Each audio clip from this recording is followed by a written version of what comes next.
جس چیز کی خواہش بچوں کے دل میں ابھرتی فوراً پوری کر دی جاتی۔ نتیجہ وہ ضدی ہو گئے اور منمانی کرنے لگے۔ وقت گزرنے کے ساتھ ساتھ ان کی اس بری عادتوں میں تیزی آنے لگی۔ ان تینوں میں سب سے بڑا بیٹا وسیم ان حرکتوں میں دونوں کا باپ تھا۔ ریحان کی موت پر ہر ایک افسوس کرنے آیا۔ شام تک لوگوں کا تانتا بندھا رہا، پھر رات کی تاریکی پھیلتی دیکھ کر سب ایک ایک کر کے چلے گئے۔ چودھری لیاقت علی بھی اپنے کمرے میں چلا آیا۔ بیٹے کی یاد میں اس کی آنکھیں پھر سے نم ہو گئیں۔ دفتن کمرے کے ایک کونے میں دھواں پھیلنا شروع ہو گیا۔ جب دھواں چھٹا تو ایک ہیولا نمودار ہوا۔ اسے دیکھ کر چودھری کا منہ کھلے کا کھلا رہ گیا۔ مارے خوف سے اس کے ماتھے پر پسینے کی بوندیں پھوٹ پڑیں۔ نیلم، تم زندہ ہو؟ چودھری کی زبان جیسے اس کا ساتھ ہی نہیں دے رہی تھی۔ نہیں چودھری، یہ میری روح ہے، بے چین روح، جو تمہارے ظلم کا شکار ہوئی اور مر کر بھی سکون حاصل نہ کر سکی۔ آج اپنا بدلہ لینے آئی ہے۔ تم نے اپنے بیٹے کے گناہ پر پردہ ڈالنے کی خاطر میرا جنازہ پڑھائے بغیر مٹی میں گاڑ دیا، لیکن خدائی لاٹھی جو بے آواز ہے اس کا خیال نہ آیا۔ تمہارے بیٹے ریحان کو میں نے ہی موت کی ابدی نیند سلایا ہے۔ اسی طرح تمہارے سارے خاندان کو تہس نہس کر دوں گی۔ یہ میرے بدلے کی ابتدا تھی۔ میں صرف تمہیں آگاہ کرنے آئی ہوں کہ آج سے اپنے دن گننا شروع کر دو۔ چودھری اٹھ کر روح کے آگے گڑ گڑانے لگا، اپنے کیے پر معافی مانگنے لگا، لیکن روح نے اس کو دھتکار دیا اور بولی، تمہارا گناہ ناقابل معافی ہے۔ تم نے میری ہستی کھیلتی زندگی کو پل بھر میں ویران کر دیا۔ تمہیں ذرا بھی خیال نہ آیا تم معافی کے لائق نہیں۔ پھر وہ دھواں بن کر ہوا میں تحلیل ہو گئی اور چودھری سسکتا رہا۔ نیلم اپنے والدین کی اکلوتی چشم و چراغ تھی۔ خوبصورت ہونے کے ساتھ ساتھ خوبصورتی میں بھی اپنی مثال آپ تھی۔ گاؤں کے ہر لڑکے کی دل کی حسرت اور ارمان تھی۔ اس کی چڑھتی جوانی، سفید رنگت، نیلی موٹی آنکھیں، سڈول جسم، ان تمام خصوصیات نے اس کی نسوانی کشش میں چار چاند لگا دیے تھے۔ اس کی جتنی تعریف کی جائے کم تھی، مگر وہ ان لڑکوں کو آنکھ بھر کر نہ دیکھتی تھی۔ اس کا دل صرف ہریرہ کے لیے دھڑکتا تھا۔ اس نے اپنا جسم و جاں غرض ہر چیز کو اسی کے نام کر دیا تھا، مگر ہریرہ اس کے جذبات سے بے خبر اپنی ایک الگ ہی دنیا، جسے تنہائی اور خاموشی کہتے ہیں، اس میں گم رہتا۔ اس کے والد اپنے علاقے میں پیر ہونے کے ساتھ ساتھ پروفیسر بھی تھے۔ 4 بھائیوں اور 1 بہن، والدہ اور والد پر مشتمل ان کا گھرانہ مثالی تھا۔ نیلم نے ہریرہ کو پہلی مرتبہ اس وقت دیکھا جب وہ اپنے والد محمد اختر علی کے ساتھ پڑوسی گاؤں سے آیا تھا۔ وہ پہلی ہی نظر میں اس پر اپنا سب کچھ ہار بیٹھی۔ اسے من ہی من میں بسائے یادوں کی آگ میں جلتی رہی، مگر اظہار محبت کی جرت نہ کر پائی۔ محبت کا یہ لاوا اندر ہی اندر زور پکڑتا گیا۔ پھر جب کنٹرول سے باہر ہو گیا تو اس نے اپنی ایک سہیلی کو ہمراز بنایا اور ساری حقیقت اس کے گوش گزار کر دی۔ اس کی سہیلی، جس کا نام ممتاز تھا، اس کی مدد کی حامی بھرتے ہوئے اسے ہریرہ سے ملانے کا اٹل فیصلہ کر لیا۔ ممتاز نے ہریرہ کے گاؤں بھاون شاہ جا کر ان کے گھر کا پتہ دریافت کیا اور نیلم کو لیے ہریرہ کے گھر آدم کی۔ اس وقت گھر میں صرف ہریرہ کی والدہ اور وہ خود موجود تھا۔ والد ضروری کام کے سلسلے میں باہر گئے تھے۔ ہریرہ کی والدہ نے ان کا خیر مقدم کیا۔ نیلم ان کے اخلاق سے متاثر ہوئے بغیر نہ رہ سکی۔ اتنی دیر میں ہریرہ کولڈ ڈرنک اور بسکٹ لے آیا اور ان کے پاس ہی بیٹھ گیا۔ ہریرہ نے اپنی نظر کی حد درجہ حفاظت کی ہوئی تھی۔ اس وقت بھی وہ زمین کو ہی تکے جا رہا تھا۔ اس کی کمال سادگی اور شرافت نیلم کے دل کو چھو گئی۔ وہ اس سے پیار تو پہلے بھی کرتی تھی، اب اس کی چاہت اور بڑھ گئی۔ چاہت دیوانگی کی حدوں تک جا پہنچی۔ نیلم کا مقصد پورا ہو چکا تھا، کیونکہ وہ صرف اپنے پیار کو دیکھنے ہی آئی تھی۔ پھر وہ اٹھی۔ آنٹی، ہمیں دیر ہو رہی ہے، لہٰذا چلنا پڑے گا، ہم پھر آئیں گے۔ ہریرہ کو بھی اب تک محسوس ہو گیا کہ یہ لڑکی اس میں دلچسپی رکھتی ہے، کیونکہ نیلم کا انداز ہی کچھ ایسا تھا۔ شام کو جب پیر اختر علی ہریرہ کے والد گھر لوٹے تو ان کی بیگم نے ان لڑکیوں کے متعلق بھی بتا دیا، تو وہ بولے، کل میں نے انہی کے گھر جانا ہے، وہاں جا کر دریافت کر لوں گا۔ پیر صاحب اپنے علاقے کے تمام معاملات اور مسائل کو بخوبی حل کرتے تھے۔ ہر ایک ان کی عزت کرتا تھا۔ علاقے میں ان کا خوب طوطی بولتا تھا۔ اگلی صبح پیر صاحب ہریرہ کو ساتھ لیے نیلم کے والد سے ملنے ان کے گھر پر آ گئے۔ ہریرہ چونکہ پیر صاحب کا بڑا بیٹا تھا، اس لیے وہ اسے ہر وقت اپنے ساتھ رکھتے تھے تاکہ سارے معاملات کو وہ بخوبی سمجھ سکے۔ نیلم کے والد محمد اکرم نے ان کا خوب خیر مقدم کیا، وہ تو ان کا مرید تھا۔ پیر اختر علی نے نیلم کے والد اکرم سے ضروری باتیں کیں، پھر واپسی کے لیے تیار ہو گئے تو اکرم نے انہیں زبردستی روکتے ہوئے کہا، آپ کے لیے کھانا تیار ہو رہا ہے، برائے مہربانی کھا کر جائیں، میری بیٹی نیلم نے اپنے ہاتھوں سے بنایا ہے۔ حریرہ کو اب اس کا نام معلوم ہوا۔ نیلم اس وقت پاس ہی مؤدب کھڑی تھی۔ پہلی بار حریرہ نے نیلم کے سراپے کا جائزہ لیا تو واقعی نام کی طرح اسے نیلم پایا۔ کچھ ہی دیر بعد دسترخوان بچھا دیا گیا۔ کھانا پرتکلف تھا، سب نے سیر ہو کر کھایا۔ حریرہ بھی تعریفوں کے پل باندھنے لگ پڑا کہ کھانا لاجواب تھا۔ اس وقت نیلم کی سرشاری دیکھنے کے قابل تھی۔ حریرہ اس میں انٹرسٹڈ ہونے لگا۔ ان کی محبت کی گاڑی اب پٹری پر آ چکی تھی، مگر انہوں نے ایسا کوئی قدم نہ اٹھایا جس سے ان کو ندامت کا سامنا کرنا پڑے۔ ان کی محبت بہت پاکیزہ تھی۔ چودھری لیاقت کا وسیم سب سے بڑا بیٹا تھا۔ ناز و نام نے اس کی عادت بگاڑ دی تھی۔ وہ عیاش طبیعت کا مالک تھا، خوبصورت لڑکیاں اس کی کمزوری تھیں۔ گاؤں والے صرف اس کے والد کا لحاظ کرتے ہوئے اس کی غلطیوں کو معاف کر دیتے تھے۔ اسی لحاظ سے اس کی ہمت کو مزید بڑھا دیا گیا۔ وہ اپنے باپ کے نام کا خوب فائدہ اٹھاتا۔ ہر روز کوئی نہ کوئی شکایت چودھری لیاقت علی کے کانوں تک پہنچتی کہ وسیم نے آج فلاں کام کیا، فلاں کی لڑکی کو چھیڑا، اس کا باپ تنگ آ گیا، اس نے اپنے بیٹے کو راہ راست پر لانے کی ہر ممکن کوشش کی کہ علاقے میں ہماری عزت ہے، ایک مقام اور مرتبہ ہے، کیوں اس کو رسوا کرنے پر تلے ہوئے ہو؟ مگر ان باتوں اور نصیحتوں سے اس کے کانوں پر جوں تنگ نہ رینگی۔ وہ اپنی عیاشی میں مزید آگے ہی آگے بڑھتا گیا۔ اس نے جب نیلم کو دیکھا اسے اپنے بستر کی زینت بنانے کی تگودوں میں لگ گیا۔ وہ بیچاری اس کی شیطانی سوچ سے بالکل بے خبر تھی کہ اس پر کیا قیامت گزرنے والی ہے۔ وہ منحوس اندھیروں کی لپیٹ میں تھی، ہاتھ کو ہاتھ سجھائی نہ دے رہا تھا۔ آسمان پر بادلوں کی ستاروں سے آنکھ مچولی جاری تھی۔ ایسے میں دو سائے ایک لڑکی کو اٹھائے چودھری لیاقت علی کی حویلی کی جانب پیش قدمی کر رہے تھے۔ وہ لڑکی شاید بے ہوش تھی، اس لیے اٹھانے والوں کے بازوؤں میں جھول رہی تھی۔ دونوں سائے حویلی کا اگبی گیٹ پار کر کے اس حصے کی جانب چلنے لگے جہاں کباڑ اور زمیندار کا دوسرا سامان موجود تھا۔ آخر وہ ایک کمرے میں پہنچ گئے جہاں وسیم پہلے ہی ان کا منتظر تھا۔ انہیں کامیاب لوٹتا دیکھ کر اس کے چہرے پر شیطانی مسکراہٹ نے ڈیرے ڈال دیے۔ اس نے جیب میں ہاتھ ڈال کر ہزار ہزار کے نوٹوں کی بڑی گڈی نکالی اور ان دونوں کی طرف پھینک دی، جنہیں پا کر وہ خوشی سے نہال ہو گئے۔ وسیم نے انہیں اشارہ کیا تو وہ لڑکی کو بستر پر لٹا کر فوراً رفو چکر ہو گئے۔ نیلم کی آنکھ کھلنے پر خود کو اجنبی ماحول میں اس نے پایا تو گھبرا کر اٹھنا چاہا، مگر خود کو بندھا دیکھ کر وہ خوفزدہ ہو گئی۔ اس کے سر میں مارے درد کے ٹیسے اٹھ رہی تھیں۔ اسے یاد آیا کہ جب وہ اپنے گھر سے نکلی تھی، دو نقاب پوشوں نے اس کو نہ جانے کیا سنگھایا کہ وہ ہوش کی دنیا سے بیگانی ہوتی چلی گئی، اور اب جب اسے ہوش آیا تو وہ یہاں تھی۔ اس نے خود کی آزادی کے لیے کئی جتن کر ڈالے مگر کامیابی حاصل نہ کر سکی۔ اتنے میں وسیم کی آواز اس کے پردہ سماعت سے ٹکرائی۔ ملکہ، اب تم ہماری قید میں ہو، آج میں تمہاری بھرپور جوانی سے فتح کے جھنڈے گاڑوں گا۔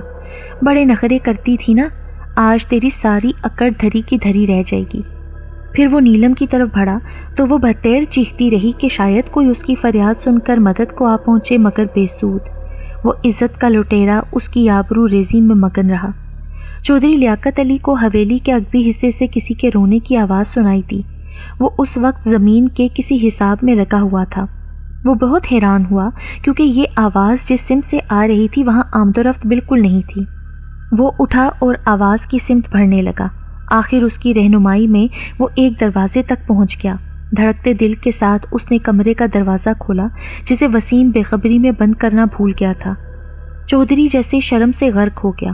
اس کا بیٹا وسیم لڑکی کی آبرو ریزی میں مگن تھا۔ بیٹے نے جب باپ کو سامنے دیکھا تو وہ بھی بت بن کر ساکت ہو گیا۔ نیلم کی زندگی برباد ہو چکی تھی۔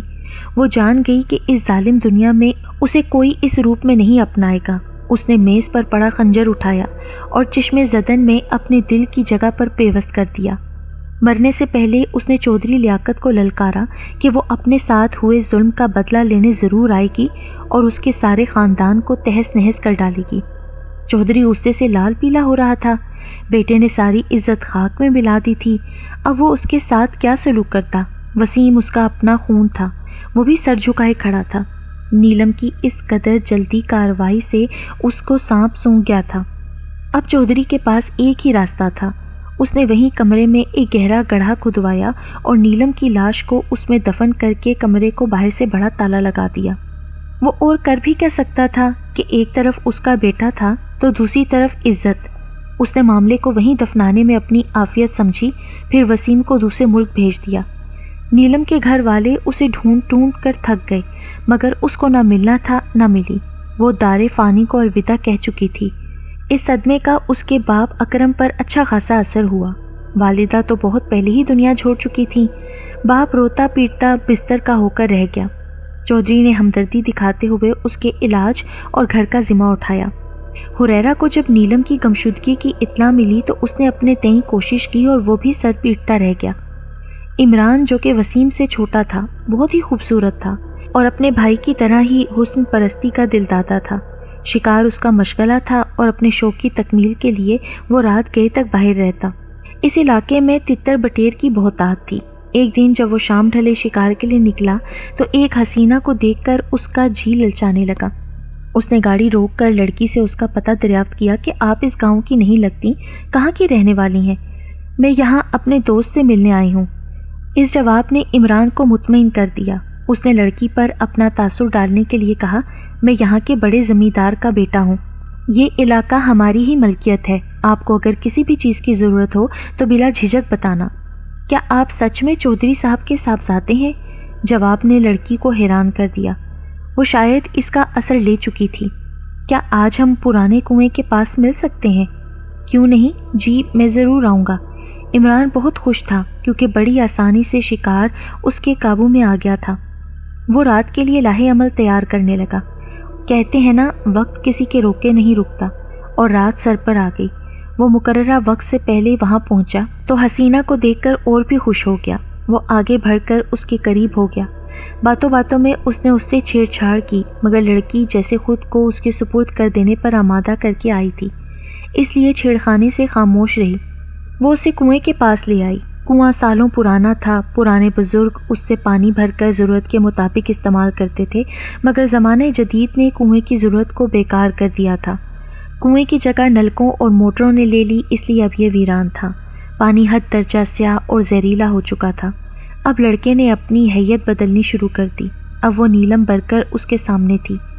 تم یہاں؟ تم تو غائب ہو گئی تھی نا؟ خوف سے عمران کی گھکی بند گئی۔ عمران نیلم کو پہچان چکا تھا کیونکہ دونوں ایک ہی گاؤں کے تھے اور ایک دو بار اس سے عمران کا ٹکراؤ بھی ہوا تھا۔ ہاں میں نیلم ہی ہوں، تمہارے خاندان کے ظلم کی ماری، مظلوم روح۔ تم نے میرے ساتھ جو انہونی کی، اسی کے بدلے کے لیے میں نے یہ روپ لیا ہے۔ آج کی رات تمہاری آخری رات ہے۔ بہت شوق ہے نا لڑکیاں چھیڑنے کا، تو آؤ بجھا لو اپنی پیاس، دور کیوں کھڑے ہو؟ عمران کی حالت دیدنی تھی۔ زمین نے جیسے اس کے پاؤں پکڑ لیے، اس لیے وہ بھاگنے سے بھی قاصر رہا۔ نیلم نے اس کے ساتھ وہی سلوک کیا جو اس کے بھائی ریحان کا ہوا تھا۔ ایک جھٹکے سے اس کی گردن کی ہڈی توڑ دی اور پھر اسے کنویں کی نظر کر دیا۔ صبح اس کی پھولی ہوئی لاش لوگوں کو ملی جو اسے ڈھونڈتے ہوئے وہاں پہنچے تھے۔ ہر کوئی اس کا حشر دیکھ کر کانوں کو ہاتھ لگاتا تھا۔ چودھری تو جیتے جی مر گیا۔ اس کے دو بیٹے موت کی آغوش میں جا سوئے تھے۔ لوگوں میں ہر ایک کی موت کے بارے میں مختلف قیاسرائیاں تھیں۔ کوئی کہتا کہ شکار کھیلنے آیا ہوگا، پھر انجانے میں پاؤں پھسلنے سے مر گیا، تو کوئی کہتا یہ تو جن بھوتوں کا چکر لگتا ہے۔ غرض جتنے منہ اتنی باتیں، لیکن وجہ صرف چودھری لیاقت کو ہی معلوم تھی۔ اس نے اپنے بڑے بیٹے وسیم کو اس وقت دبئی سے بلایا کیونکہ اب زمین سنبھالنے والا کوئی نہیں تھا۔ حالات معمول پر آنے لگے، سب اس بات کو بھول گئے، لیکن چودھری پر خطرات جیسے منڈلا رہے تھے۔ صرف وہی جانتا تھا کہ اس کے ساتھ کچھ ظلم ہوا ہے، اس لیے بہت سے عاملوں سے رابطہ کیا۔ پھر وہ پیر اختر کے پاس پہنچا تو انہوں نے ایک تعویذ دی اور کہا کہ اس کو اپنے بیٹے کے گلے میں ڈال دینا۔ اللہ نے چاہا تو موت کے علاوہ اور کوئی اسے نقصان نہیں پہنچا سکتی، لیکن محتاط رہیں، وہ جو کوئی بھی ہے ایک مقصد لے کر آئی ہے اور اس کے ساتھ دوسروں کی مدد بھی ہے۔ پیر اختر نے چودھری کو تنبیہ کر دی۔ عمران کی موت کو 1 ماہ بیت گیا۔ چودھری سمجھا کہ شاید مصیبت ٹل گئی، لیکن آئی کو کون ٹال سکتا ہے؟ وسیم تعویذ کی حفاظت جان سے بھی زیادہ کرتا تھا۔ ہر وقت اسے اپنے پاس رکھتا، لیکن موت کو کسی کی ضرورت نہیں، جب آنا ہوتی ہے آ جاتی ہے اور بہانہ خود بخود بن جاتا ہے۔ ایک دن وسیم نہانے کے لیے گیا، اس نے کپڑے اتارے اور ساتھ میں تعویذ بھی اتار دیا۔ پہلے وہ تعویذ اپنے گلے میں موجود ہوتے ہوئے نہایت پرسکون تھا، مگر اس مرتبہ جیسے ہی وہ تعویذ رکھ کر شیشے کے سامنے ہوا جو کہ دیوار میں نصب تھا، نیلم کی تصویر ابھر آئی، تو اس نے جلدی سے تعویذ کی طرف ہاتھ بڑھایا، مگر اب دیر ہو چکی تھی۔ نیلم نے اپنے ہاتھ میں پکڑی تیزاب کی بوتل اس پر انڈیل دی، جس سے وسیم کی چیخیں آسمان کو چھونے لگیں۔ حیرت کی بات یہ تھی کہ چیخیں صرف واش روم میں ہی تھیں، باہر ان کی کوئی آواز نہیں تھی۔ وسیم کا جسم جھلسنے لگا، کھال اور گوشت گل کر علیحدہ ہونا شروع ہو گیا، اس کا چہرہ عجیب طرح کا ہو چکا تھا۔ نیلم کا غصہ اب بھی ٹھنڈا نہیں ہوا تھا، اس لیے اس کی گردن توڑ دی۔ چودھری لیاقت علی اس وقت حویلی میں موجود نہیں تھا، وہ کسی کام سے شہر سے باہر گیا ہوا تھا اور نوکر بھی اپنے اپنے کام میں مصروف تھے۔ کسی کو کانوں کان خبر نہ ہوئی کہ اندر ان کے مالک کا کیا حشر ہو رہا ہے۔ اس پر اتنا تیزاب ڈالا گیا کہ اس کے جسم کا سارا گوشت الگ ہو چکا تھا، مگر اس کے سر اور چہرے پر نیلم نے تیزاب نہیں ڈالا تھا۔ اس کی لاش اس قدر مسخ ہو چکی تھی کہ دیکھنے والوں پر کپ کپی طاری ہو جاتی۔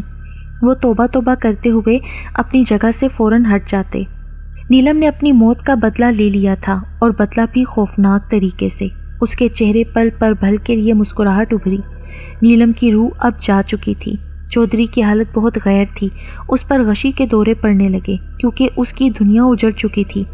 گاؤں والوں کی زبانی جب وسیم کی موت کا علم پیر اختر علی کو ہوا تو انہوں نے نیلم کی روح کو حاضر کیا اور اس سے حقیقت معلوم کی، تو اس نے ساری حقیقت منوان سنا ڈالی، جسے سن کر پیر اختر علی بہت افسردہ ہوئے۔ پھر وہ گویا ہوئے، اب تم کیا چاہتی ہو؟ تو نیلم کی روح بولی، میں نے اپنے اوپر ہونے والے ظلم کا بدلہ لے لیا۔ اب چودھری لیاقت زندہ ہے، میں اسے نہیں ماروں گی، بلکہ اسے لوگوں کے لیے عبرت بنا دوں گی۔ آپ سے میری ایک گزارش ہے کہ آپ اسے ایک بیٹی کی التجا سمجھ لیں۔ نہیں بیٹا، ایسی کوئی بات نہیں ہے، مجھے بتاؤ، پیر اختر علی نے پوچھا۔ میرا اس دنیا سے دل بھر گیا ہے، اب میں واپس جانا چاہتی ہوں۔ حویلی کے فلاں کمرے میں میری بدنصیب لاش پڑی ہے، آپ اسے نکال کر شریعت کے مطابق دفن کر دیں، تب میری بے چین روح کو قرار آ جائے گا۔ پیر صاحب نے اس سے وعدہ کیا کہ وہ اس کی خواہش کو ضرور پورا کریں گے۔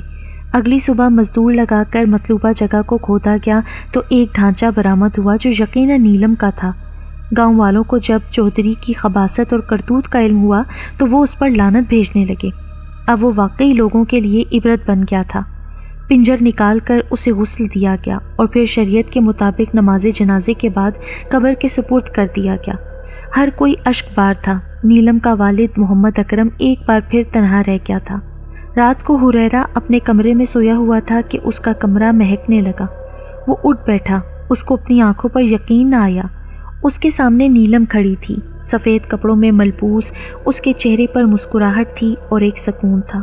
اس نے حریرہ کو بھی داستان سنائی اور کہا، اب میں نے اپنا بدلہ پورا کر لیا ہے، مگر میری ایک خواہش ہے، کیا تم میری یہ خواہش پوری کرو گے؟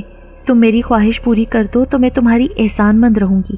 نیلم، تم تو ایک خواہش کی بات کرتی ہو، تم کہو تو میں تمہاری ہزاروں بلکہ لاکھوں خواہشیں پوری کر دوں گا، تم حکم تو کرو۔ یہ سن کر نیلم بولی، میری خوشی کی خاطر جتنی جلدی ہو سکے تم شادی کر لو، یہ میری آخری خواہش ہے۔ اور یہ بول کر وہ مسکراتے ہوئے حریرہ کو ٹکر ٹکر دیکھنے لگی اور بولی، اب تم انکار نہ کرنا میری خوشی کے لیے۔ یہ سن کر حریرہ بولا، ٹھیک ہے، میں تمہاری خواہش پوری کروں گا، اب تو خوش ہو نا؟ پھر نیلم بولی، تم نے میری بات رکھ لی۔ اور یہ بول کر وہ مسکراتی ہوئی ہوا میں تحلیل ہو کر نظروں سے اوجھل ہو گئی اور حریرہ اس کے خیالوں میں ہی گم ہو گیا۔